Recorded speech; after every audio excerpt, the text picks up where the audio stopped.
TVK minister கில்லி சரத் அவர்கள் போதைப் பொருள் பயன்படுத்தினதா ஒரு வீடியோ வைரல் ஆகிட்டு இருக்கு. எப்படி ஒரு கிரெடிட் கார்டை வச்சுக்கிட்டு இப்படி தள்ளி எடுப்பாங்களோ அந்த பவுடரை அதே இது போடுற மாதிரி அவர் பண்ணியிருக்காரு.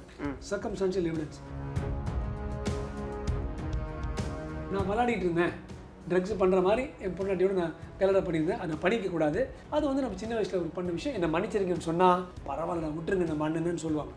அதுக்கு பதிலாக இதை கவர் அப் பண்ண ட்ரை பண்ணி அது வந்து அசிங்கமாக இருக்குது.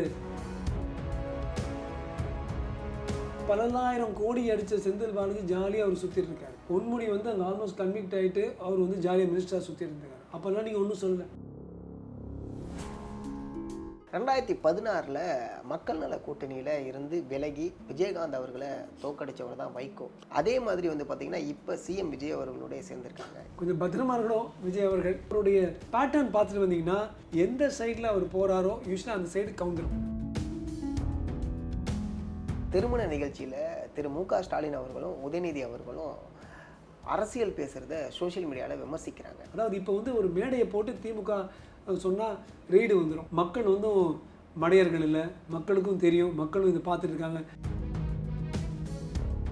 ராஜ்மோகன் வெர்சஸ் செங்கோட்டையன், இது என்ன நடந்துகிட்டு இருக்கு? தமிழ்நாடு போல சாதி இருக்கிற வேற எந்த நாடுமே இல்லை. அம்பேத்கர் ஐயா வந்து ரிசர்வேஷன் சொல்லும்போது 49% மேலே போகக்கூடாதுன்னு கான்ஸ்டியூஷன் அசம்பிளி டிபேட் வாத விவாதங்கள் 1949 பண்ணியிருக்காரு. ஆனால் ஒன்லி தமிழ்நாட்டில் வந்து 69% ரிசர்வேஷன் இருக்குது. 69 வச்சுக்கிட்டு நாங்கள் வந்து பிறப்போக்கும் எல்லா உயிருக்கும்னு சொல்லிட்டீங்கன்னா அது போயிடுமா?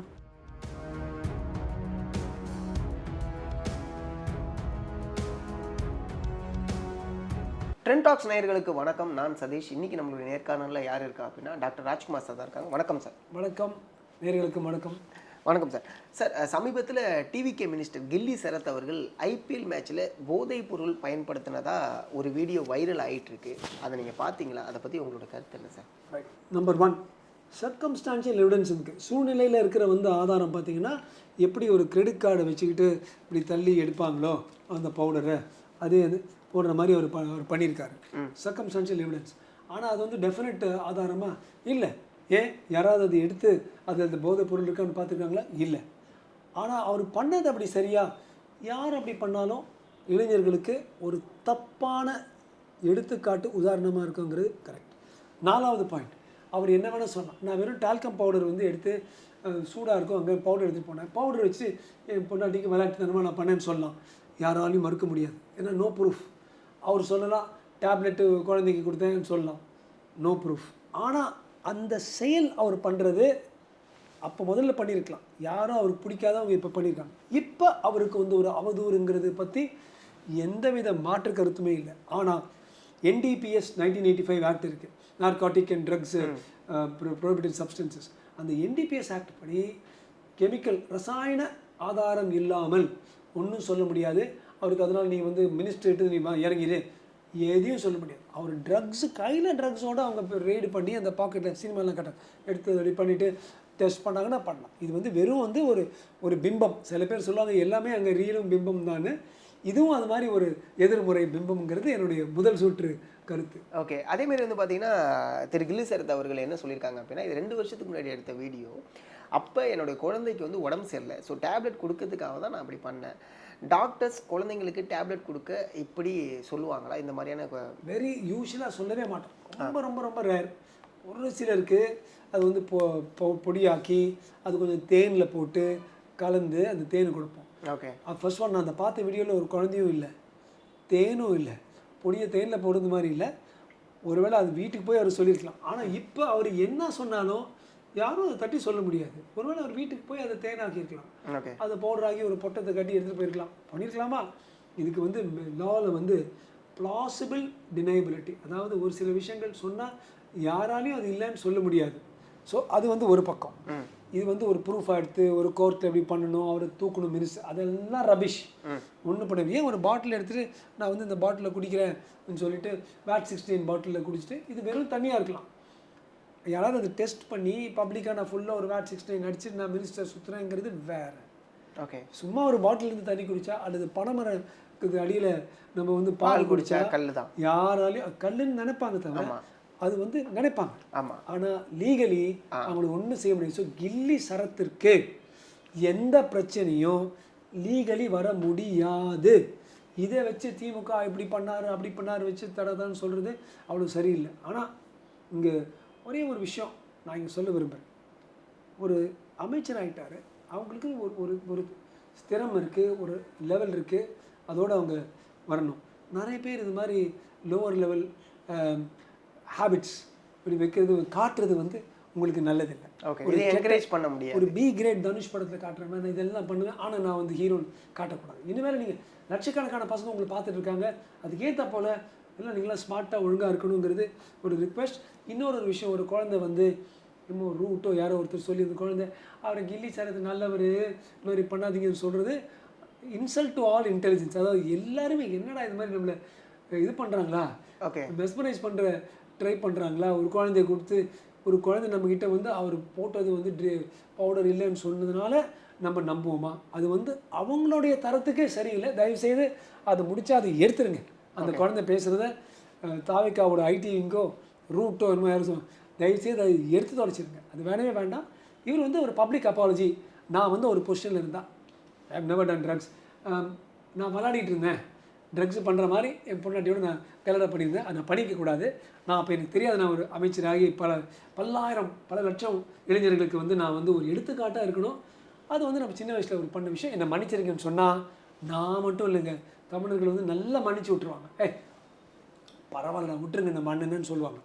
அதுக்கு பதிலாக இதை கவரப் பண்ணி ட்ரை பண்ணி அது வந்து அசிங்கமாக இருக்கிறது அவ்வளோ தேவையில்லைங்கிறது என்னுடைய தாழ்ந்த விண்ணப்பம். Super sir.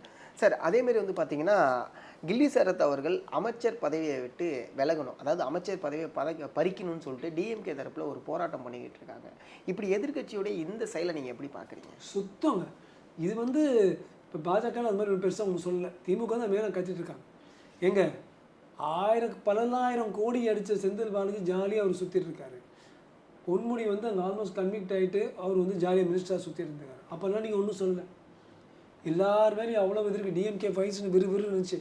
அதோட கம்பேர் பண்ணி பார்த்தா கில்லி சரத்துக்கு ஒன்றுமே இல்லை. ஆனால் எதிர்கட்சியுடைய வேலை திமுக மாதிரி யாருமே பண்ண முடியாது. என்னுடைய வேண்டுகோள், எல்லா கட்சிகளும் திமுக எப்படி எதிர்கட்சியாக இயங்குறாங்கன்னு பார்த்து கற்றுக்குங்க. ஒரு சின்ன ஒரு எள் இருந்தால் கூட அதை வச்சு பெருசாக எண்ணெயாக்கி கற்றுவாங்க. ஒரு நல்ல போர் திறன், அதுக்கு அவங்களுடைய பாராட்டுக்கள். ஆனால் இதில் எந்த ஒரு வேல்யூ இல்லாத ஒரு கூற்று. ஓகே. அதேமாதிரி வந்து பார்த்தீங்கன்னா சில சோஷியல் மீடியாவில் கில்லி சரத் அவர்கள் தப்பு பண்ணியிருக்காரோ பண்ணலையோ, அது உண்மையோ பொய்யோ, அதெல்லாம் தாண்டி சிஎம் விஜய் அவர்கள் இதுக்கு ஒரு நடவடிக்கை எடுக்கணும், அப்போ தான் மக்களுக்கு உங்கள் மேலே ஒரு நம்பிக்கை வரும் அப்படின்னு சொல்கிறாங்க. அதை நீங்கள் எப்படி பார்க்குறீங்க? அது நான் என்ன சொல்கிறேன், அவர் என்ன விஜய் அவர்கள் பண்ணுறாரோ முதலமைச்சர் ஃபர்ஸ்ட் கிளாஸ். இதெல்லாம் ஒரு நாள் ஆட்டம், 2 நாள் ஆட்டம், ஒரு வாரத்துக்கு அப்புறம் கில்லி சரத்து யாருப்பா கில்லி சரத்தும்பாங்க. நானும் அவருடைய பிஹேவியர் நான் ஆக்சுவலாக பார்த்துட்ருக்கேன். அவருடைய அட்வைசர்ஸ் கரெக்டாக சொல்லிட்டு இருக்காங்க. தேவையில்லாத விஷயங்களுக்கு திருவள்ளுவர் சொன்ன மாதிரி சொல்லற்க சொல்லில் பயனில்லா சொல். பயனில்லாத சொல்லு போய் கில்லி சரத்து இப்படி பண்ணார் அவர் அதுக்கு பண்ணுறதுக்கு பதிலாக நாட்டுக்கு எப்படி நம்ம வந்து வெளிநாட்டு முதலீடு கொண்டு வரலாம், சரியான விஷயம் அவர் பார்த்துருக்காரு. I am happy is not responding to sir. முதலமைச்சர் சார், நீங்கள் இது எதுக்குமே ரெஸ்பாண்ட் பண்ணாமல் இருக்கிறது, குவாய்ட்டாக இருக்கிறது, நீங்கள் பேசாமல் இருக்கிறதே பேசுகிறது தான். Keep it up. டன். அடுத்து மதிமுகவும் இப்போ டிஎம்கே கூட்டணியில் இல்லை. மதிமுகவோட 2 எம்எல்ஏக்களும் பதவியை விட்டு விலகணும்னு சொல்லி விஜய் அவர்கள் சொன்னதாக வைகோ அவர்களே சொல்கிறாங்க. அப்போ இன்னும் குதிரை பேரம் நடந்துட்டு தான் இருக்கா?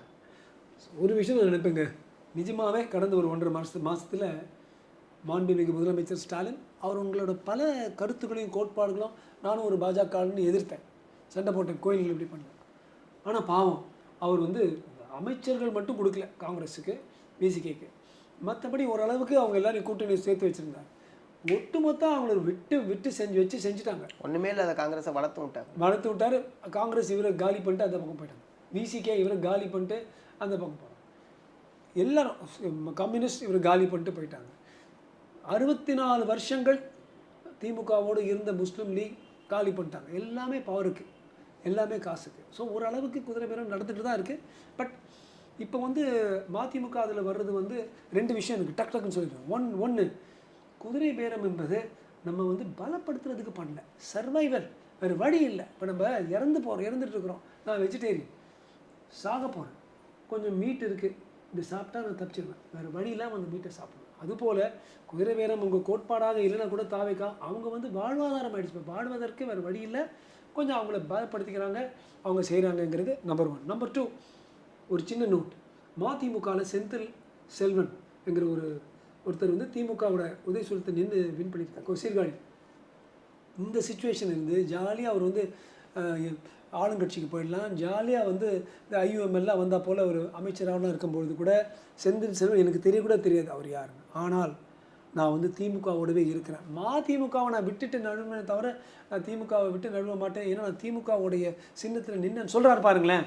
இது மாதிரியான பொலிட்டிஷியன்ஸ் அரசியல்வாதி நம்மளுக்கு வேணும். கரெக்ட். அரசியல்வாதி எங்கே பவர் கொடுக்குறாங்களோ அப்படி அப்படி தாவரத்துக்கு, ஏன்னா ஓட்டு வாங்கினது அந்த சின்னத்தை வச்சு, ஓட்டு போட்ட மக்கள் அந்த சின்னத்துக்காக. கரெக்ட், அப்படியே சொல்லியிருக்காங்க. இந்த ஓட்டு, இந்த வாக்கு, இந்த சின்னம் சொல்லியிருக்காரு பாருங்க.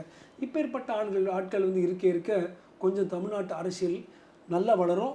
செந்தில் செல்வன் எனக்கு தெரியாது, ஆனால் அவருக்கு என்னுடைய வாழ்த்துக்கள். என்னடா பாஜக வந்து திமுக வாழ்த்துறான்னு சொல்லலை, ஆனால் லாயல்ட்டின்னு ஒன்று இருக்குது பார்த்து. கரெக்ட். விட்டு பேரம் பேசி குதிக்காமல் பண்ணுறது பல அரசியல்வாதிகள் இதை பண்ணணும். Super sir. 2016 மக்கள் நல கூட்டணியில் இருந்து விலகி விஜயகாந்த் அவர்களை தோக்கடிச்சவர் தான் வைகோ அப்படிங்கிற ஒரு பேர் இருக்குது. அதே மாதிரி வந்து பார்த்திங்கன்னா இப்போ சிஎம் விஜய் அவர்களோட சேர்ந்துருக்காங்க. இதை நீங்கள் எப்படி பார்க்குறீங்க? கொஞ்சம் பத்திரமா இருக்கணும் விஜய் அவர்கள். வைகோ வந்து இண்டிவிஜுவலாக வந்து ரொம்ப ஒரு டேலண்டட் ஆற்றல் மிக்க ஆள். ஆனால் அவருடைய பேட்டர்ன் பார்த்துட்டு வந்தீங்கன்னா எந்த சைடில் அவர் போகிறாரோ யூஸ்வலாக அந்த சைடு கவுந்துடும். ஓகே. மதிமுக எங்கே போனாலும் எல்லோரும் அதான் பெரிய பல விமர்சனங்கள், பல டிபேட்ஸ் நான் கேட்டிருக்கேன். ஆமைம்பாங்க, இன்னும் ஒரு ஃபீலிங் இருந்தாமல் ஆமாம் அங்கே போன வீட்டுக்காக. ஸோ மதிமுக இந்த பக்கம் வந்தது ஒருவேளை அது விஜய்க்கு வந்து அவர் விஜய் பண்டிட்டுங்கிற ஒரு ஜோசியர் இருக்காரு, அவர் கட்டம் போட்டு பார்க்கணும் எப்படி இருக்குது மதிமுக இங்கே வர்றது.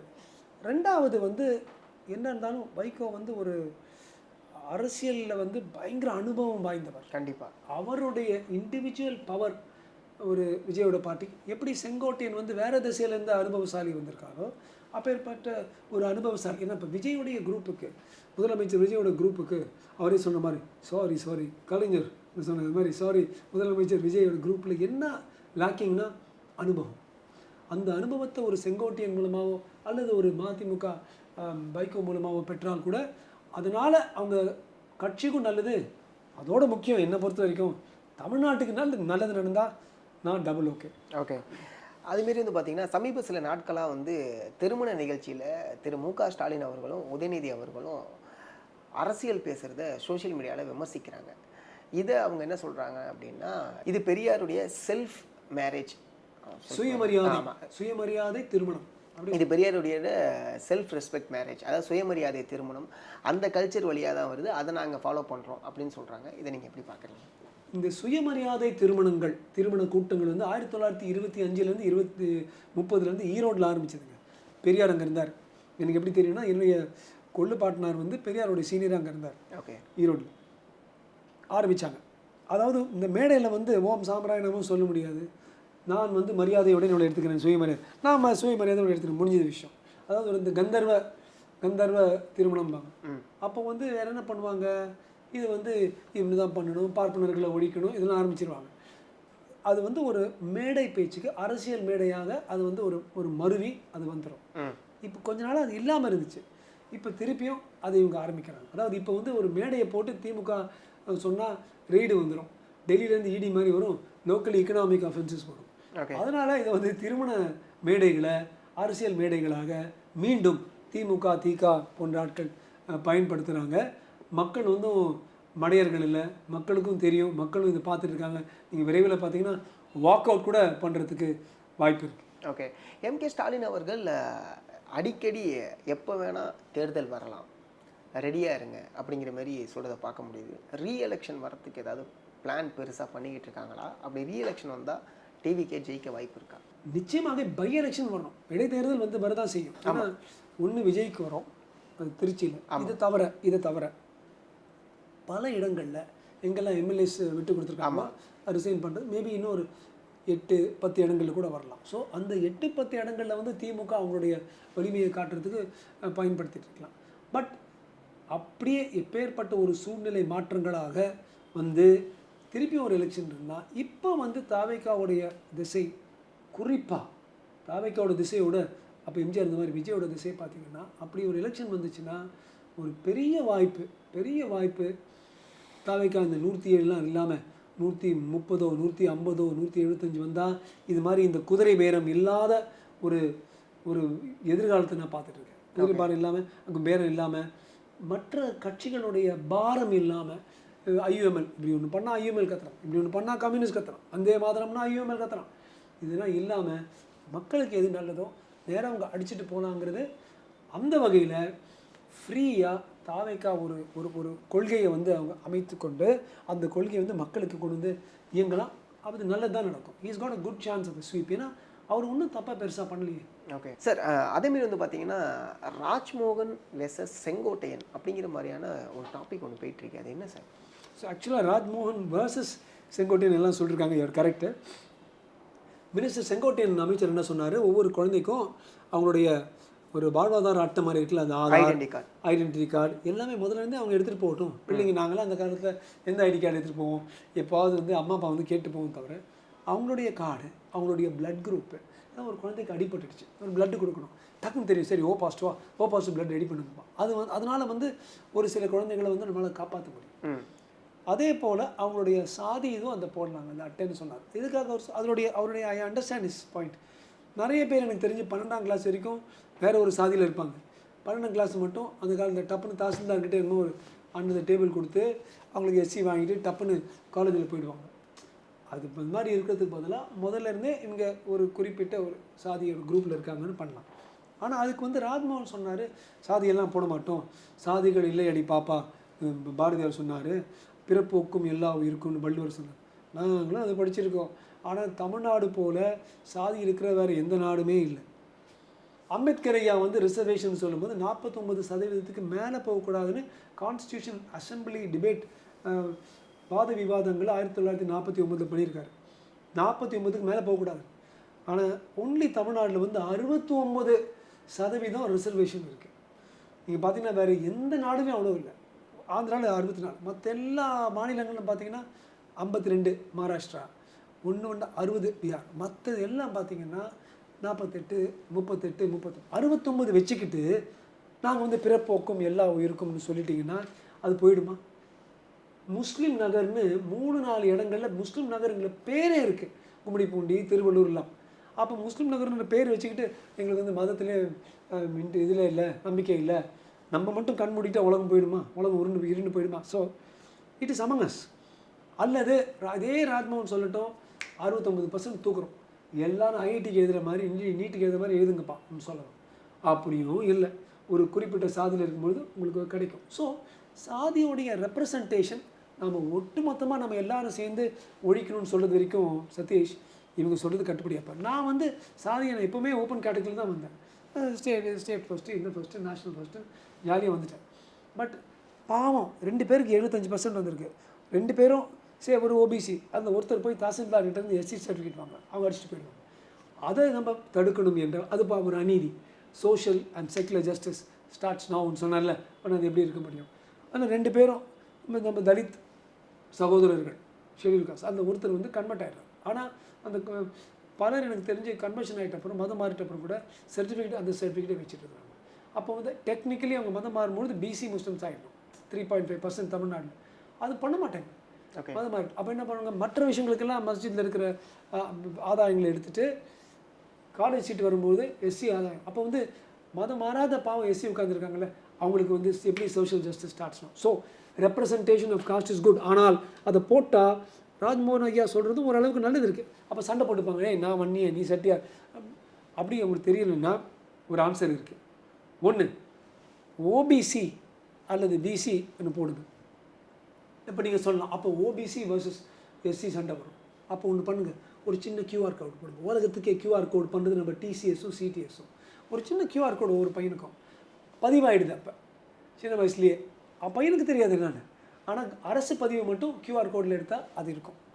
அப்போ வந்து இந்த மாதிரி திடீர்னு நம்ம ஒரு மத மாற்றம் பண்ணிவிட்டு அப்படி பண்ணாமல் இருந்து மற்றவங்களுக்கு வந்து அநீதி செய்கிறது, அநீதியை நம்ம தவிர்க்கலாம். அப்போ சோஷியல் ஜஸ்டிஸும் பண்ணலாம், அட் த சேம் டைம் ஒரு டிரான்ஸ்பேரன்சியும் வைக்கலாம். இதுக்கு ஒரே ஒரு ஃபைனல் திங், நம்ம சுப்ரீம் கோர்ட் கான்ஸ்டியூஷன் படி இவங்கெல்லாம் மைனர்ஸ், எல்லாருடைய பெற்றோருடைய சம்மதத்தையும் எடுத்தால் இது ஒரு பியூட்டிஃபுல் விஷயமா இருக்கும். சாதி பதிவும் பண்ணுறோம், ஆனால் சாதின்னு சொல்லாமல், ஓபிசி பிசின்னு கூட சொல்லாமல், எஸ்சின்னு சொல்லாமல், ஆனால் பதிவு நடந்திருக்கு. பெற்றோர்கள், தமிழ்நாடு பெற்றோர்கள் எல்லாம் ஒத்துக்கிட்டாங்கன்னா, நானும் ஒரு குரூப் ஆஃப் பீப்புளும் பேசிக்கிட்டு இருந்தோம். இதுதான் சரியான பதில். Go by QR code. அப்போ என்ன ஆகும்? ராஜ்மோகன் அமைச்சர் சொல்கிறதும் சரியாக இருக்கும், செங்கோட்டையன் அமைச்சரும் சொல்லா இருக்கும், சமூக நீதியும் எல்லாருக்கும் கிடைக்கும். ஓகே. அதேமாரி வந்து பார்த்தீங்கன்னா, குஷ்பு அவர்கள் வெளியிட்ட புகைப்படம், குஷ்பு பாக்யராஜ் இறந்ததுக்கப்புறம் இப்படி ஒரு புகைப்படம் வெளியிடலாமா அப்படிங்கிற கேள்விகள்லாம் கேட்குறாங்க. இதை நீங்கள் எப்படி பார்க்குறீங்க? இப்போ என்னோடய ஃபோன் எடுத்துங்க. என் ஃபோன்லேயே 40,000 பேருடைய நம்பர்ஸ் இருக்குது. நானே ப்ராட்காஸ்ட் பண்ணுறது 20-25,000 பேருக்கு நான் அமைச்சிருக்கேன். இந்த 40,000 பேரில் நிச்சயமாக ஒவ்வொரு வாரமும் யாருக்காவது ஒருத்தருக்கு ஒரு பாட்டி இறந்து போயிருப்பாங்க, ஒரு அண்ணன் இறந்து போயிருப்பாங்க, இன்னொருத்தருக்கு கல்யாணம் இருக்கும். அப்போ வந்து யாராவது எனக்கு தெரிஞ்ச ஒரு நண்பருக்கு வந்து அப்படி நடந்துச்சுன்னு கல்யாணம், ஒரு அவங்க பையனுக்கு கல்யாணம், வாழ்த்துக்கள் நம்ம தெரிவிக்காமல் இருக்கலாமா? ஸோ புறநானூரில் போயிருக்கு 191 புறநானூரில் ஒரு வீட்டில் ஒரு சாவு, பக்கத்து வீட்லேயே ஒரு கல்யாணம். என்ன பாவம், அந்த போட்டிருப்பான், படைத்தோன் பண்பில்லாதவனாக இருக்கானே படித்தவன் இப்படி பண்ணுறானே, அதுக்கு பதிலும் கொடுக்குறாங்க. இதுதான் உலகம், நல்லதுன்னு கெட்டதும் நடக்கும், சாவும் நடக்கும், கல்யாணம் நடக்கும். அது எல்லாத்தையும் சுதாரித்து அனுசரித்து இதில் இனியது காண்க, இந்த உலகத்தோட இயல்பு அறிந்தோரே, இதுதான் உலகம். நல்லதும் கெட்டதும். இப்போ நீங்கள் ஃபேஸ்புக்கில் பார்த்தா ஸோ பாசிட்டிவ்னு வரும், ஸோக்கு வெட்டிங் வரும். இதுக்கு போய் குஷ்பு போட்டாங்கன்னா அவங்கள வந்து தாக்குறது வந்து எவ்வளவு டாக்ஸிக்காக, எவ்வளவு விஷமுள்ள இந்த சோஷியல் மீடியா வலைதளம் ஆகுறதுக்கு ஒரு பக்கா ஒரு உதாரணம். பாவம் அவங்க குழந்தை ஒரு வாட்டி தான் கல்யாணம் ஆகும், யூஸ்வலாக ஒரு வாட்டி இந்த கல்யாணம் ஆகுதுக்கு அவங்க பாவம் அவங்க 48 மணி நேரம் ஆகிருக்கு, அவங்க ஃபோட்டோஸ் போடுறாங்க. எப்படி நீ ஃபோட்டோ போடணும்னு சொல்கிறது வந்து தேவையில்லாத தாக்கல். இது தான் சொல்லற்க சொல்லில் பயனிலா சொல். இதெல்லாம் பயனிலா சொற்கள், இதெல்லாம் மேக்ஸிமம் நம்ம அவாய்ட் பண்ணணும். அது மாதிரி குஷ்பு யாராவது அவங்க ஹர்ட் பண்ணியிருந்தாங்கன்னா அப்படி ஹர்ட் பண்ண வேண்டாம். குஷ்புவுக்கும் நீங்கள் சந்தோஷமாக இருங்க மேடம் சொல்கிறது தான், அக்கா சொல்கிறது தான் என்னுடைய கடமை. சூப்பர் சார், ரொம்ப நன்றி சார், உங்களோட நேரத்துக்கு நன்றி சார். நன்றி சதீஷ், நேயர்களுக்கும் நன்றி.